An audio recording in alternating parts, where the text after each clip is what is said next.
లోని శంషాబాద్ ఎయిర్పోర్ట్లో ఇండిగో విమానాల రద్దు 4వ రోజుకు కొనసాగుతుండటంతో ప్రయాణికులు తీవ్ర ఇబ్బందులు ఎదుర్కొంటున్నారు. విమాన రద్దుల కారణంగా ఎయిర్పోర్ట్లో ఏర్పడ్డ గందరగోళాన్ని తగ్గించేందుకు తెలంగాణ ఆర్టీసీ రంగంలోకి దిగింది. శంషాబాద్ విమానాశ్రయం నుంచి వివిధ నగరాలకు ఆర్టీసీ ప్రత్యేక బస్సులను అందుబాటులోకి తీసుకొచ్చింది. ఇక ప్రయాణికులను వారి గమ్యస్థానాలకు సురక్షితంగా చేర్చేందుకు స్లీపర్ కోచ్లను సిద్ధం చేసింది. ఇవాళ మధ్యాహ్నం నుంచి చెన్నై, బెంగళూరు రూట్లకు ప్రత్యేక బస్సులు బయలుదేరాయి.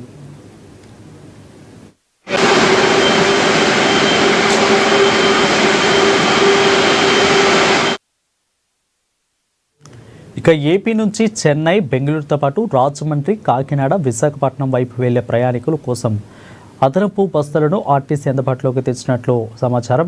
ఇక ఎయిర్పోర్ట్లో బస్సుల సమాచారం కోసం ప్రత్యేక సహాయక కేంద్రాలను ఏర్పాటు చేసి టికెట్ల లభ్యతపై స్పష్టమైన వివరాలను అందిస్తున్నట్లు తెలుస్తుంది.